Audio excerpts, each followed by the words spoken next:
baseball, not always the best team wins, but you got to still go out there and get it done.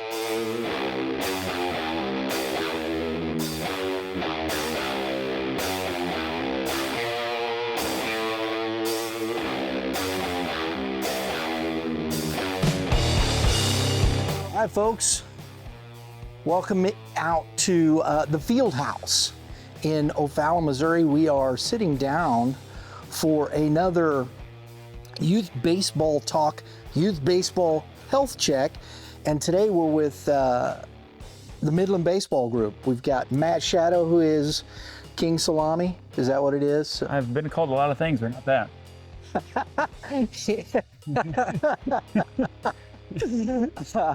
President, owner. Save that one. All that. You like that one, right? Yeah, I did. You like that one? And I've got joining us also Josh Stahl.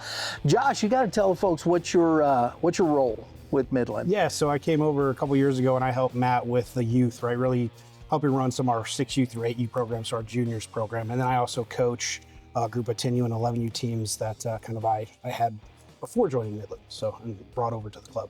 Very good.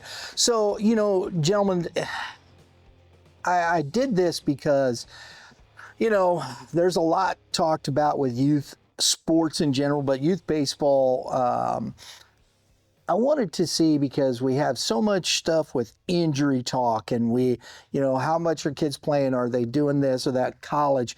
I remember, as far as back in the day, your 10-year-olds talking about where they want to go to college, and you don't even know if you can make your high school team. So we wanted to kind of go around to some of the clubs and chat with you guys, see where we're at with these things within programs, and talk, relationships with parents, the club, the players, the things, and kind of see where we're at. So, well, for us specifically, we kind of made a pivot in regards to communicating with parents. We started that process, I'd say about a month ago. So We've always had a conversation with our 16s and 17s about the college process and what we're doing and what to expect, and kind of the recruiting aspect of it, to give them a tunnel of how it's going to go, expectations, timelines, what to do. And then we made an adjustment of, we need to have more conversations with the younger ones. So when I say younger, I'm talking about 13s on down, and that process is beginning now. And so for us, we have a conversation on what we believe in, what we think in this organization, on what they should be working on, what they should be doing, where the focus should be. Instead of saying, hey, I'm going to play 85 games, why don't we say, let's cut the games down even in half, or still play your tournaments, your league, and all your stuff in season. And I think the hard part is getting these people to understand that when you get into fall and winter, you play other sports, you do other things, which is awesome. I think everybody should do something else. But instead of saying, hey, I'm going to go play 40 games in the fall, why don't we work on getting better? Why don't we train? Right. Why don't we do some infield camp, some clinics, some pitching, some hitting, whatever it is. Older ones start getting into some movements, some weight training. Even the younger ones, you can get into some movements and agility stuff. I agree. Right? I agree. So, especially the movement piece, right? You have to be able to move. Yeah. To play baseball, you have to be able to move. Even the big guys that hit home runs in the majors can still move. Yeah. So that's been our avenue and aspect with the younger ones. And now Josh has been very helpful for us in the really younger ages. And he's not giving himself enough credit. He helps with other ages as well at the youth side.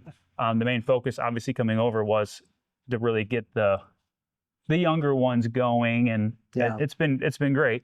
And getting the right people there, that's the key, because you need the right people coaching the team and the right people in place.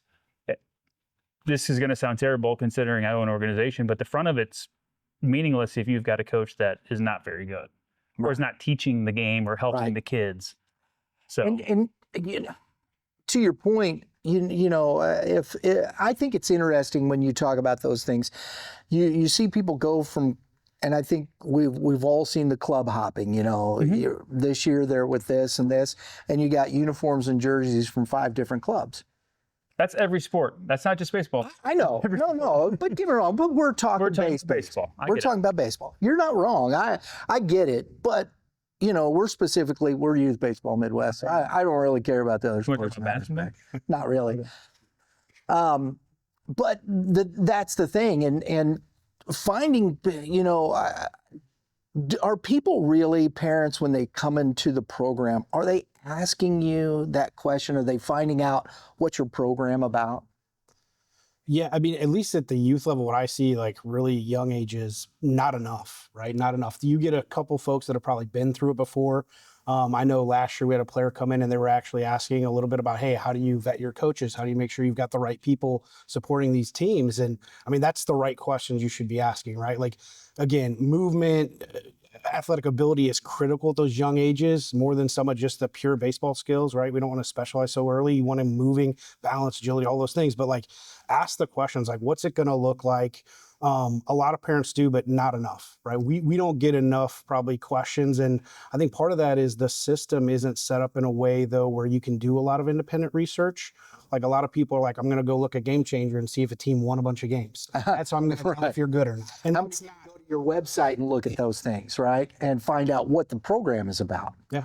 That's the problem, is how do we get that information out, which I think is Matt's talking about, that pivot we're making to make sure from a club perspective, getting that communication direct to the parents so they understand expectations. I'm a big believer in, with my teams, getting a message out, like not just saying, here's how many tournaments we're going to play, right? What's development look like? Explaining the exposure I expect them to get. I'm a big believer in kids getting opportunities up the mound, young ages. I pitched 10 of my 11 rostered kids, but telling parents, that's the plan.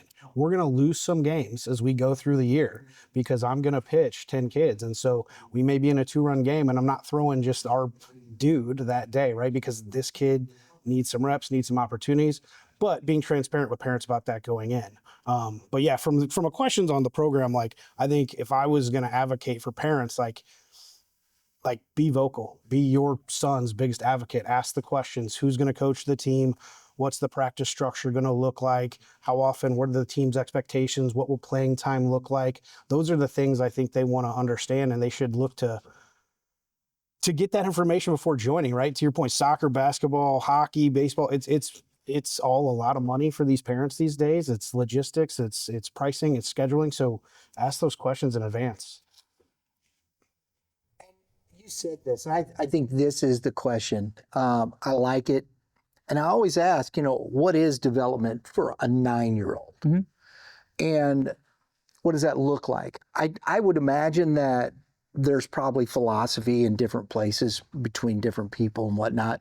But what's your answer to that? We're big on not being a one sport athlete at especially the younger ages. Mm-hmm. We actually, Jamar and I, and even Josh, we have this conversation of you have to play other sports because it makes you more rounded as an athlete in general.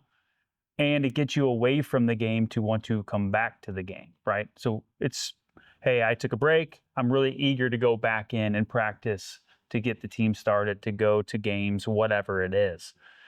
The key is at the younger ages, I think you can't turn them into robots.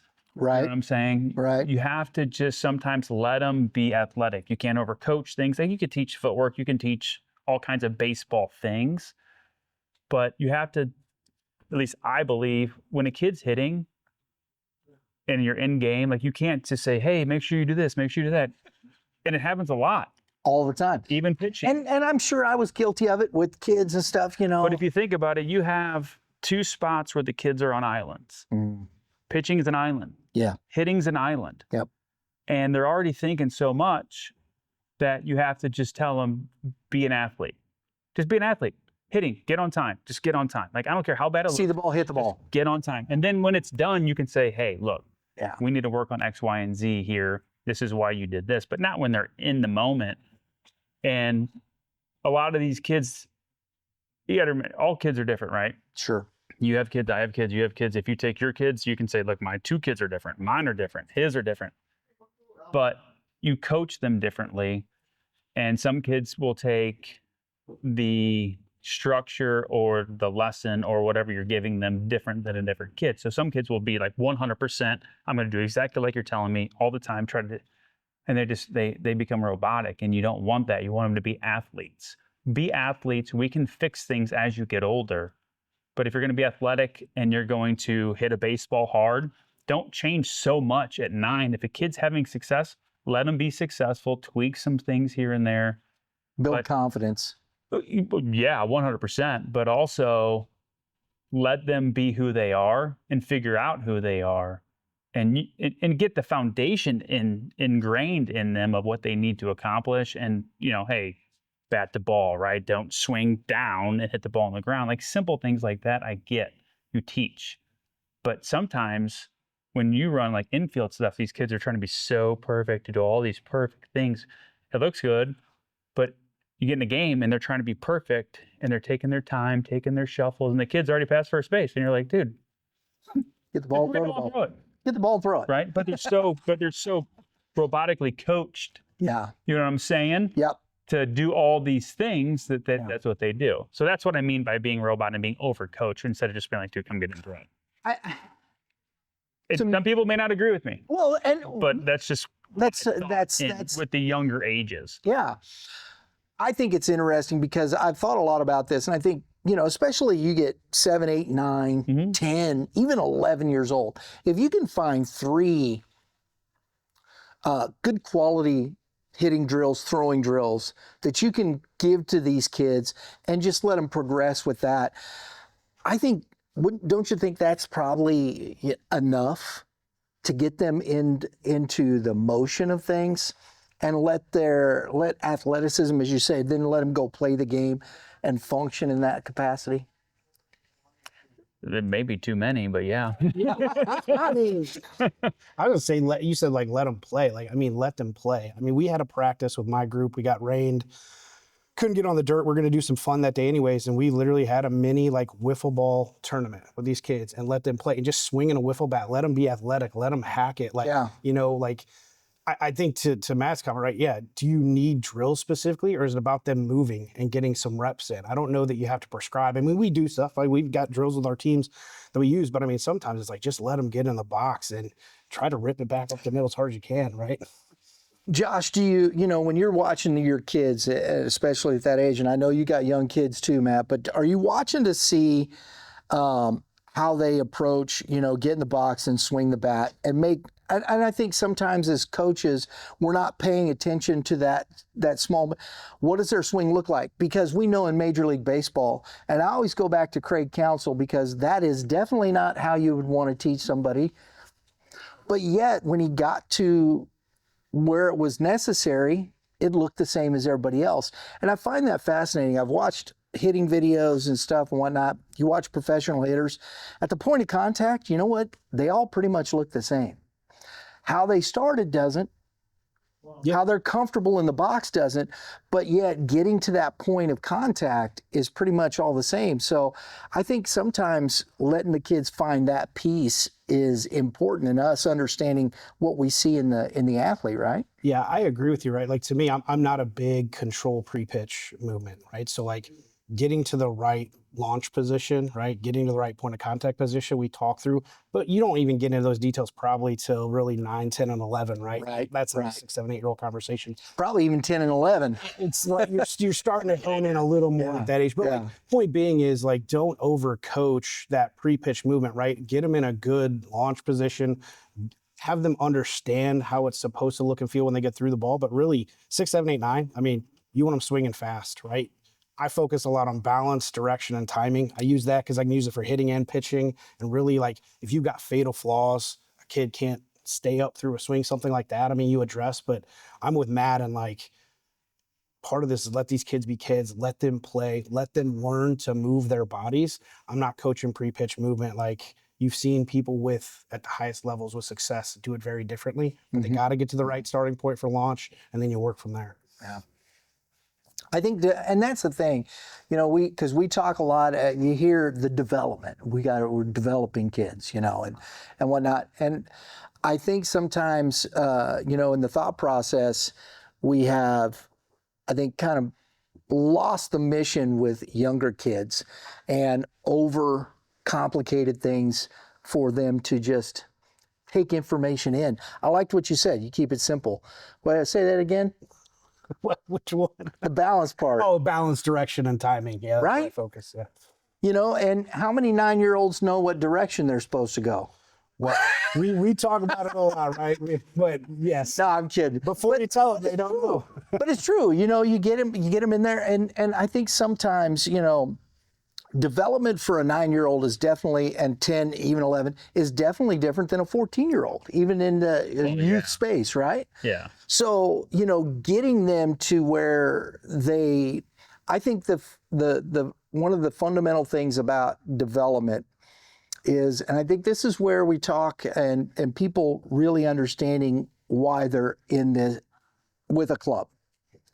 Do you trust the person, what they're saying, and is their kid making progress? And I don't know that many parents hang around that long to really find that space.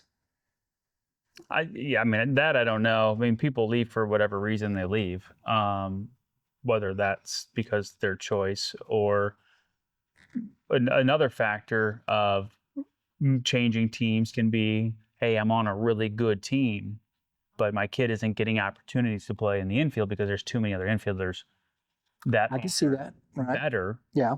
And you're trying to get those kids in, and there's just a numbers game, and it's like, it's not going to happen on this team.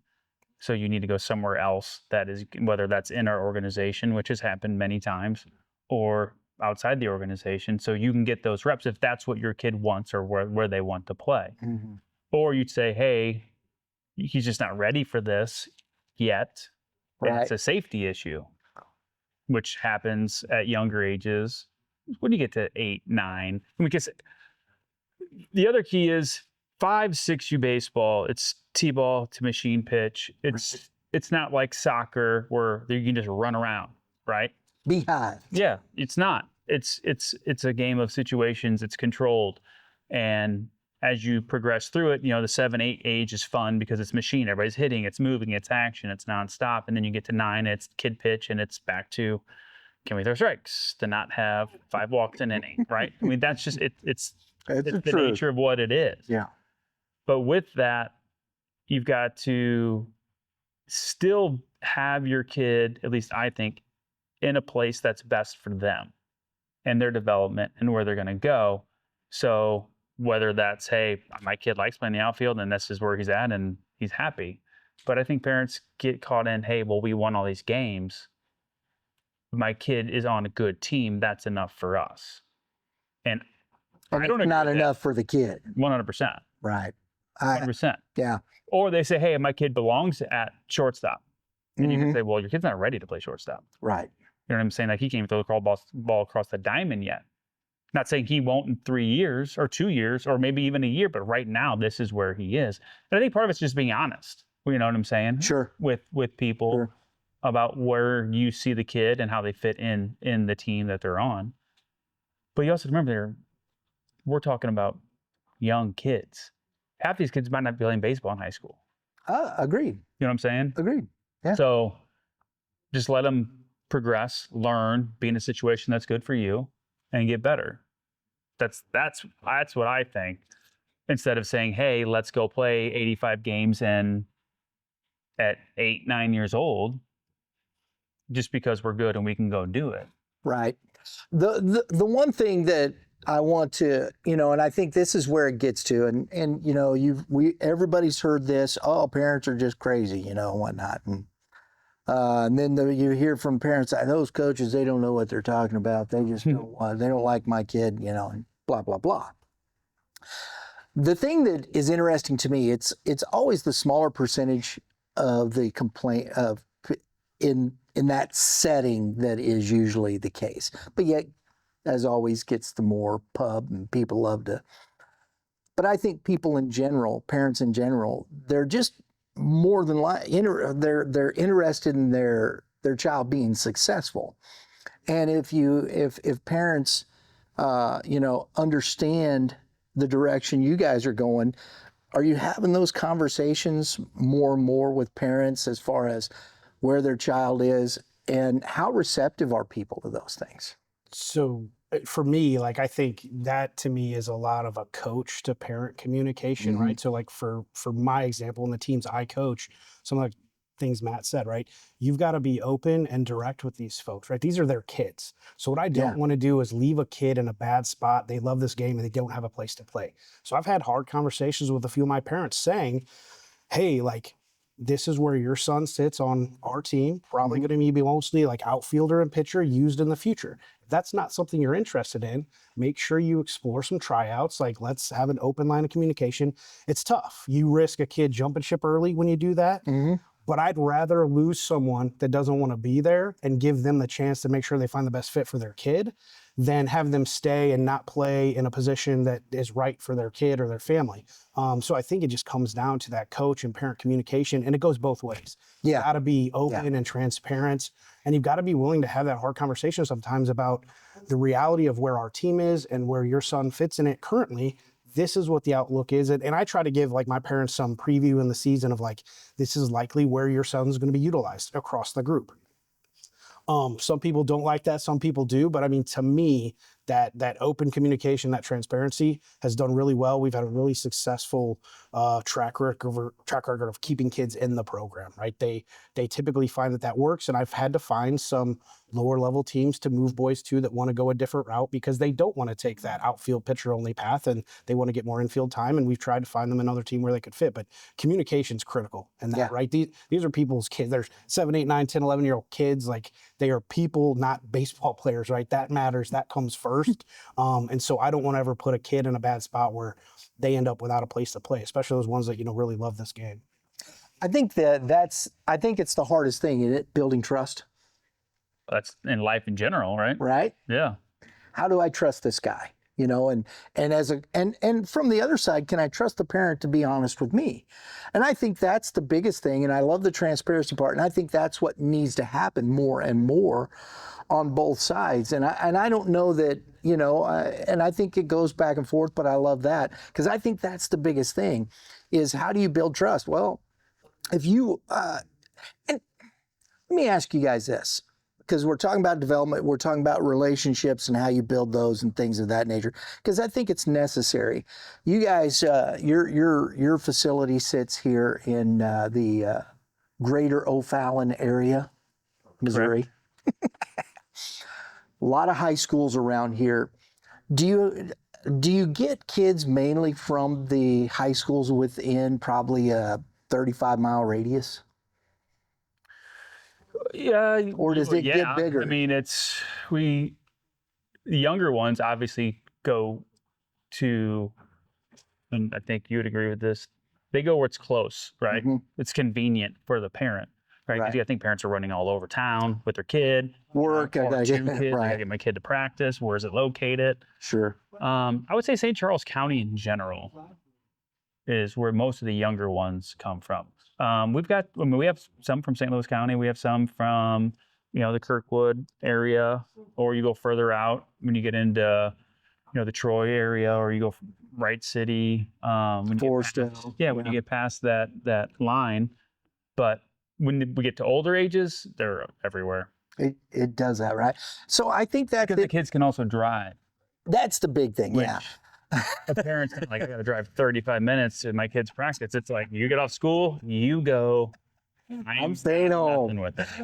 I because to me, do you guys try to put kids together that are going to play in the same high school?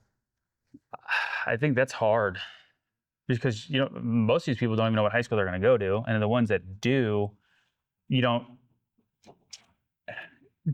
don't know how you vet a bunch of kids to say, hey, what high school are you going to go to? Because especially at 6, 7, 8, 9 years old, because they don't have any idea, right?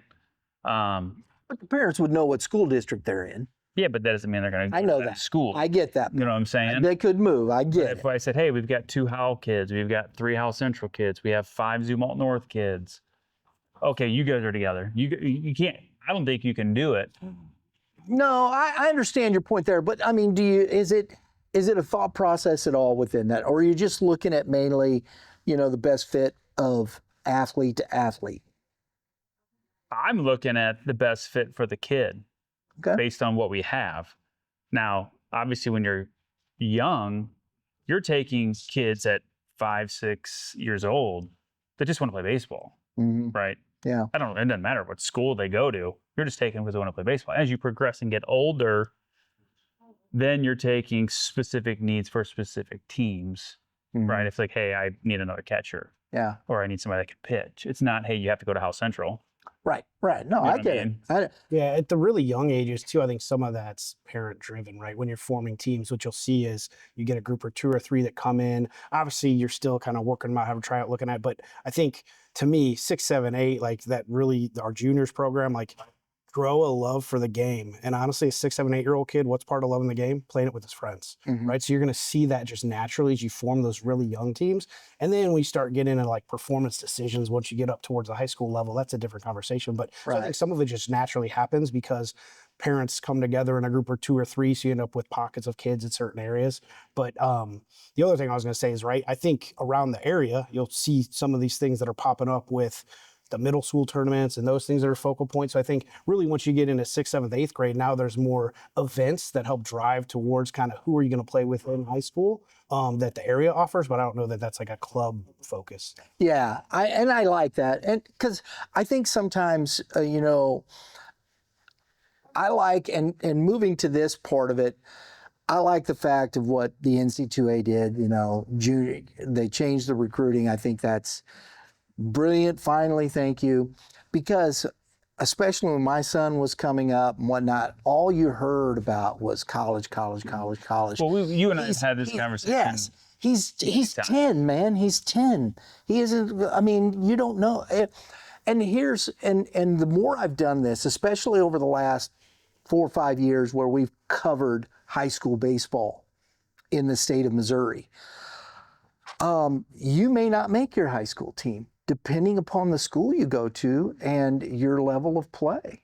I mean, you're going to, the development process when you get into some of these schools, it has to be high level because there's kids I know that have been cut from some of the schools around here that go on and play college baseball. Oh, it happens all the time. Right? Yeah. So I think that's a factor in all this. And is it easier now to change the narrative to talk to parents about, let's just think about high school at these age levels? If you're talking about 6, 7, 8, 9, Yes. 10 years old, I don't even talk about high school. Really? No, there's no reason to in my mind at that young of an age. I mean, they're trying to get through learning the game for one, right? It's a game of situations. What do you do in each situation? That's what you really need to teach the kids and be athletic and play baseball, right? Right. High school really you have 11U. It's probably more of a conversation for you. We definitely start talking about it at 11. Okay. But at 8, 9, 10, I'll try to find out like, hey, where are you supposed to go to school? Mm-hmm. You know what I mean? Yeah. And maybe then, but I think 9 and 10-year-olds are still at the same distance. 11 is 5th grade. Makes that step. So 5th grade is kind of like, hey, I'm going to go to middle school soon. Mm-hmm. Then you're thinking down the path.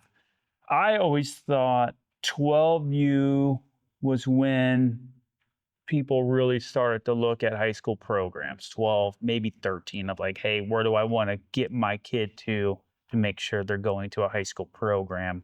Because he really loves the game and he's probably going to want to play at the next level after high school. So where can he learn and develop the best? Interesting. Because I think... Which is 7th, yeah, 6th, 7th grade. 6th, 7th grade. One of the things that 5th grade is where he's at. Right. That's kind of the 11U, right? getting in. Yeah. Start That's that start. Yes. Because So that's when we're out at Game 7 tournaments, our Saturday at the park, we're interviewing kids, and it's one of the questions I like to ask them. Do you know where you're going to high school? And most of the kids know. They'll tell you. And I'm like, have you been to a high school baseball game? Inevitably, I think I've had maybe a handful of kids say, yes, I've seen a high school baseball game. I think, to me, that is one of the things that is lacking, is especially when you get towards middle school, that 11, 12, 13, these kids haven't even seen a varsity baseball game to know what it looks like. Do you think that's important? I think it's super important. I just watching the game at large, not even high school. Like kids don't watch enough pro baseball these days, right? There's just less watching the game than when we grew up. When I grew up, we had Cardinals game, whether it was radio, TV, it was on every single day. That just doesn't happen anymore, right? So, but for high school specifically, yeah, I can tell you, I coach at a high school at lower levels, and I had some parents come, and like they were shocked by the size of the kid, by the speed of the game, because that's into a high school game, and that's just freshman ball, right? That's not even a varsity level game. So I think I would say the boys should go, but also parents should go. Like go and like, I mean, most of the high schools around, like they've got camps. Get your kids, go into those camps, meet coaches early, learn what that program's about. I know many of them start at third grade, but certainly by fifth grade, they start having high school camps available. But yeah, go to a high school game, go to a high school practice. Most of the coaches are open to that. They're at their schools locally, right there in your community. So if you know you're going to go to Zumwalt South or Hal Central, like go watch a practice, right? But for those kids, just to watch the game, high school is great. I think to me, why I say high school is really good for the parents to go is expectations, right? Like there's some great baseball in St. Charles County, but they're still kids. They're still learning. Again, I coach at the freshman level. So I had a boy take a ball off his head in the outfield, right? Freshman game. And I just think sometimes parents may be seeing like, even at 14, 15, the game's not perfect, right? Have some grace with your 9-year-old, your 10-year-old, your 11-year-old, right? Right. Yeah. No kidding. They're not Shohei yet. They're all going there now. They're all getting there. Yeah. Oh, mercy. I love that part of it. I agree 100% because when I started really going, we started live streaming games, I was really surprised. I mean, and I had even seen, I'd watched baseball around here and saw some pretty impressive players when my son was playing. But I think over the last just even 5 years, the level of play at the varsity, whether it's the GAC, the Suburban, the MCC, you pick it, the left side of the state, we're seeing kids that are throwing harder, nastier stuff than probably, we've ever seen. So I think it is important for that to happen. How do you encourage parents to do that, Matt? Yeah, we actually had last summer my 17U team when we were in town. I think we had 2 weekends we were actually in town. I had some of my kids come out. Yeah. And they watched it wasn't a specific high school game. It was our club 17U team that was playing. And I had a couple of them in the dugout, you know what I mean? So I had to tell my kids, be careful what you're saying. I got 9, 10-year-olds in here. Right.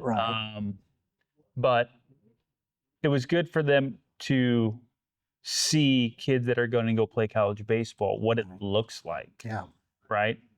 And as to his point, a couple of them were discussing how big some of the kids really are. And my counter to that was, this is nothing. Like, this is nothing. This is a high school body. Wait till you see a college body, and then wait till you see a pro body. We have a couple pro guys that train in here in the winter, and the difference in frame, like one of them is an older gentleman who has been in the league for a long time, and you see him, he doesn't look like an MLB baseball player, right?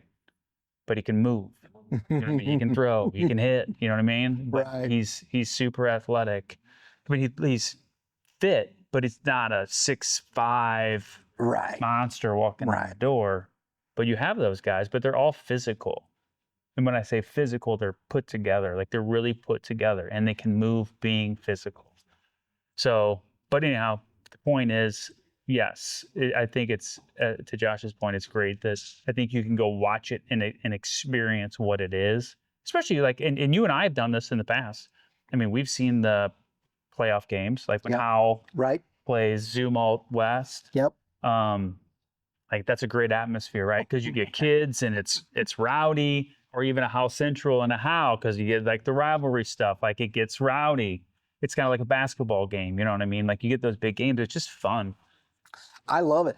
And you mentioned, I loved what you said, because do the parents know, what program there's difference even in high school. There's some that have really good programs that start with the freshmen and whatnot. And I always go back to what I've seen with Coach McGee down at Willard High School. Yeah. I mean, one of the first years we were down there He's done a covering, good job. he has, covering the state championships. I mean, there was Willard kids wearing their baseball caps and their jerseys. It was hundreds of them all going through that youth program. And that team is just consistently good. Yep. And that to me is kind of, it leads to that. And everything's different. So I wonder sometimes, with the clubs and whatnot, how those relationships work, getting kids into that, understanding programs and where they go in that respect. Because it's different here than there.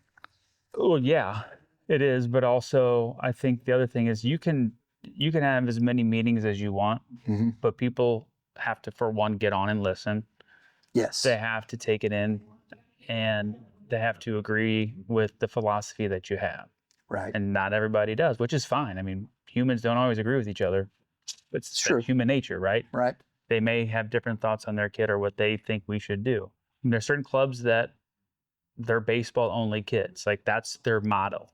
We want baseball only kids from the beginning to the end. Right. And you're going to play baseball. I've just never had that mindset. And I always think that if you can do other things athletically, it's going to make you more athletic. Doing strength and agility classes are awesome. It's great. I think you should do them. Yeah. But playing indoor soccer in the winter, like you work different muscles, you do different things, and it's fun. You're with kids, you don't care. It's like, whatever, like we're on this BS team and we're just running around. You know what I mean? We're over at Veta, just kicking a ball, having a great time. Right. But they don't realize that they're actually working on foot skills. They're working on endurance. They're running and they're doing different stuff. Yeah. So we saw many kids when we were at the recent events we've been to around from Kansas City and whatnot. We're going to be this Saturday over at the sports barn with Kevin Mulder. A lot of these kids, we're talking to them and he said, yeah, I'm not throwing all the time. I wanted to do this. I'm playing basketball. I'm playing that. There's a lot of multi-sport athletes, more than people think. Mm-hmm. And even in bigger schools. And so, if you can do it, I mean, it's harder in bigger schools, but a lot of small schools, man, you got to share athletes. And they know it. And it's always good to have kids that are skilled. You got to remember, we're talking about Midwest, right? Yeah, yeah. We're not talking about the South, where you can be outside all the time. Right.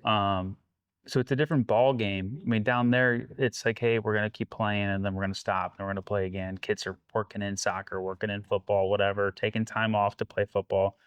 But they're outside throwing nonstop.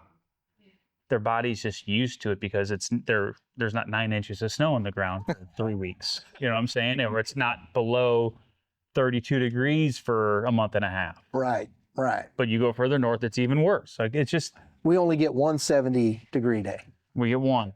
We get one in February. We already had it. That's right.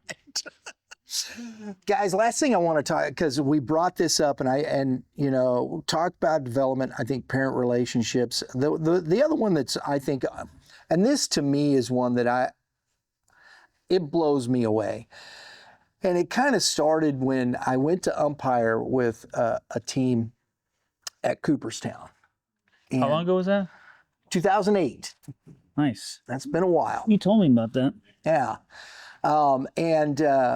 Championship game, there was a team from Miami. Team Miami is what they were called. Mm-hmm. Flying kids in from 12U and whatnot to blew me away. And playing against a team from Henderson, Nevada. They announced the records of this teams. The team from Miami was 116-0. It's a lot of games. And then where's the failure? I mean, who are you playing? I don't know. They lost to the Nevada team 2-1. because the kid that threw that day just was really good and then hit a 2-run bomb. It's a good kid to have on your team. Yeah. So 116 games. We were talking about this. I mean, a high school season in the state of Missouri is 36 games regular season. Then you have postseason, however many that is. So you could end up, 45 games somewhere in there. And I look at some of the schedules of these teams at 9, 10, and 11, and they're playing more games than a high school team. And I just never have thought that made much sense, Well, you personally. also remember the high schools shrunk into a short period of time. I understand, yeah. So if you take that and summer, you're probably getting closer to 60. That makes sense. That makes sense. But they're still playing more But than that. still, yes, exactly. You have 116 games, and you're still playing more than maybe an 18-year-old who's on his way to play collegiate baseball. Are you talking about here or are you talking about Miami? No, I'm talking about here. Yeah, but I'm just saying a team from Miami.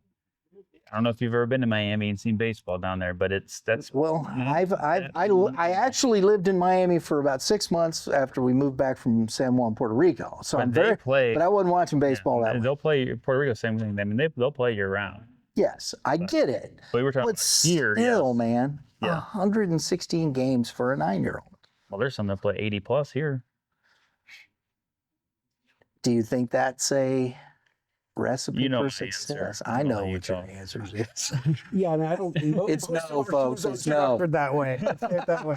Our teams are playing 90 games. To Matt's point, right? We want multi-sport athletes, and part of wanting multi-sport athletes means you have to welcome the fact that they're going to play multiple sports, which means you can't go play 116 games, right? You got to have time. It's hard to play 50 games, right? How do you play 50 games in that? And get the right practice. And that, to me, like, practice is so critical to these, especially these young kids, 6, 7, 8, 9, 10, 11. Practice is critical to their development. I know everybody wants to get a Facebook picture, winning a trophy, getting a medal, getting a ring, but like, they've got to be at practice. If you're playing 116 games, when are you practicing, right? You may go a weekend and your third baseman may get 1 ground ball all weekend. What about the 2 practices? They get hundreds of reps in, right? So like, I'm a big believer, and that's how I communicate with my parents, right? That practice is critical. Also, like, you need to spend time with your family. Can I ask you something, Josh? Yeah. You played youth baseball, I'm sure? Yeah. Okay. Didn't play 116 games. No, did you play tournaments or league, or what'd you do? Yeah, so I mean, I grew up, like, when I was young, it was kind of just before, prospects and club ball really got going. So I grew up in sort of that rec league. Then we kind of grew to a select team. We traveled around. Ultimately, you went to play Legion ball once you got to that age, right? You didn't really have the club scene that you have these days. So we traveled, we'd go to Kansas City, maybe somewhere else, maybe 2 travel tournaments a year, like nothing wild. We did leagues basically locally, right? In a couple tournaments. Can I ask you something? Yeah. Did you win a trophy? We did win a trophy, yeah. Yeah, where is it? It's in the trash somewhere.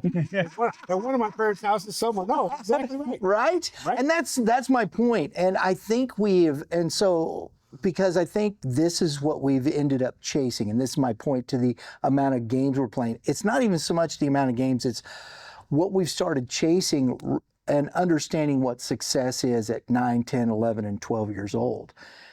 And that, to me, is the biggest thing. Are we chasing the wrong things as a matter to what we see success being? I think the communication on it needs to be different. I think it needs to be more life-driven of, we've worked so hard for the last 3 months.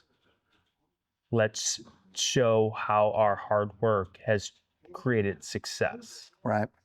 Because that's life. Yeah, right?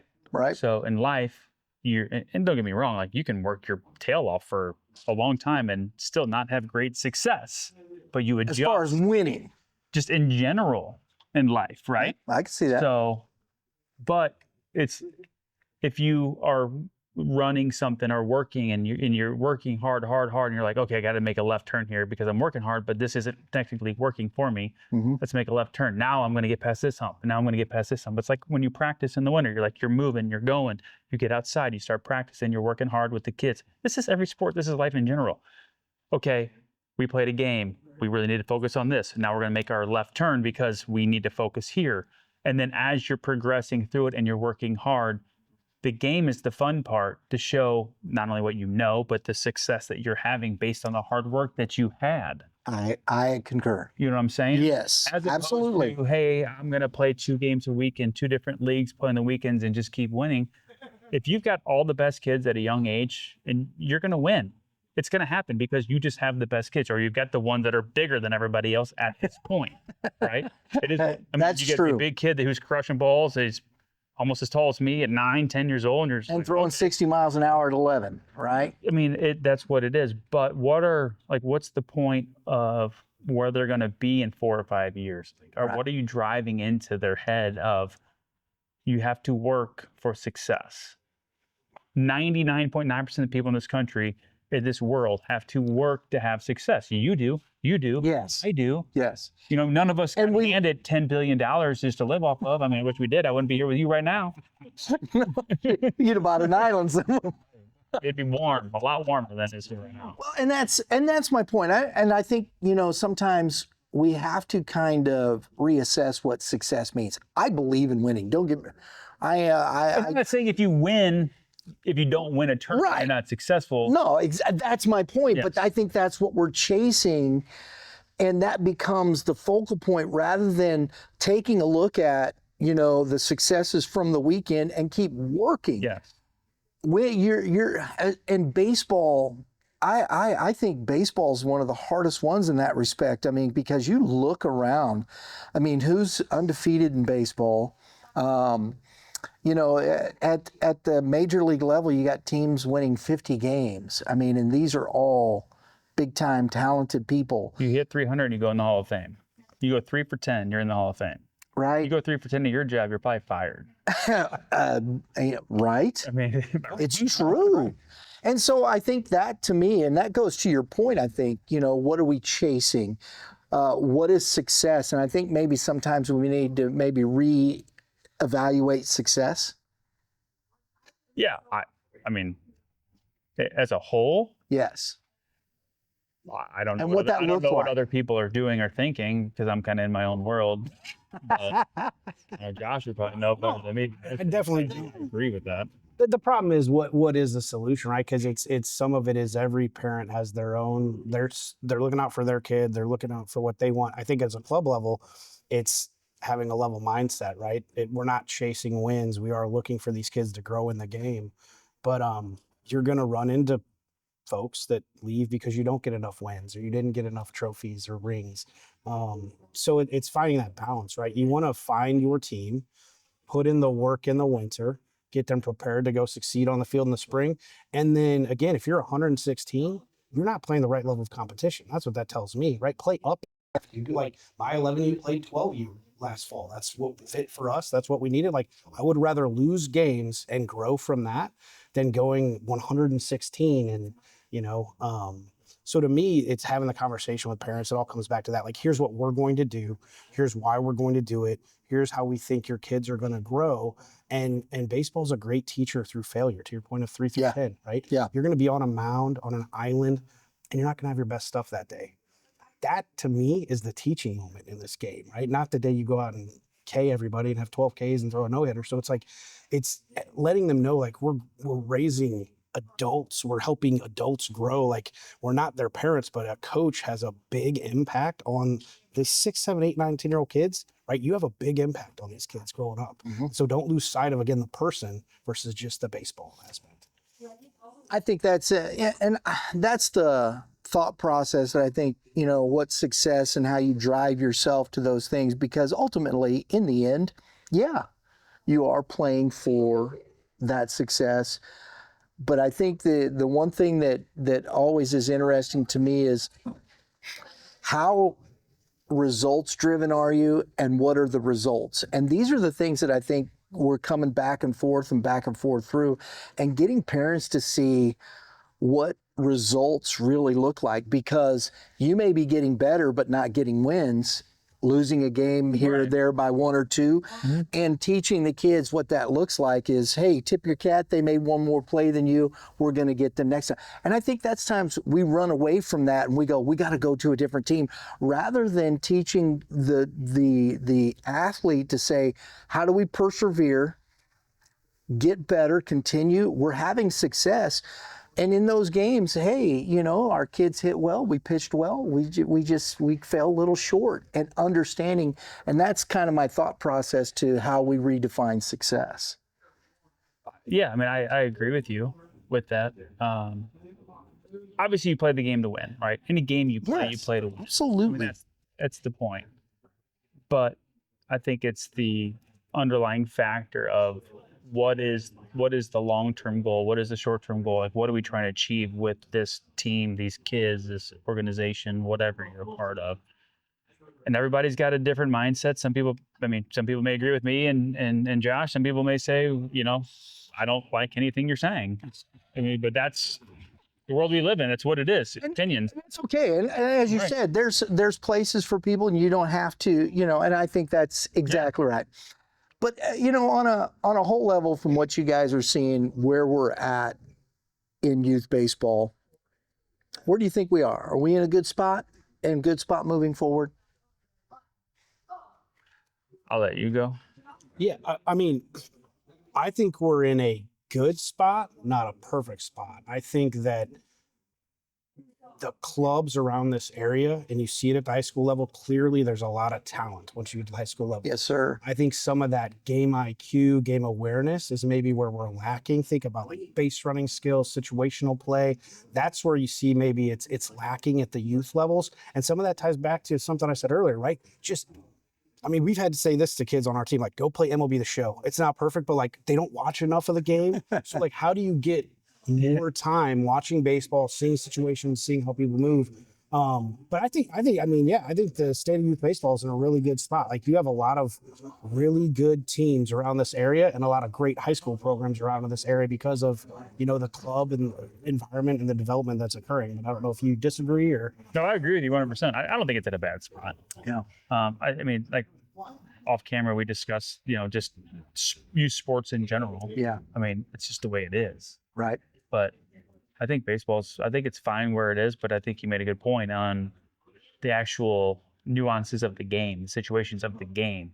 It's becoming very individualized, and it is to some degree. I mean, that's what it is. But also teaching the group aspect of it, the team aspect of it, of the situations and where to go, what to do, and it's supposed to be on whatever's going on in said situation. But I don't think it's in a bad spot at all. Very good. Well, there you go. You can nickel and dime it all you want. Absolutely. You know, and I think there's always issues you can work change. towards. Right. It's never going to. You don't think so?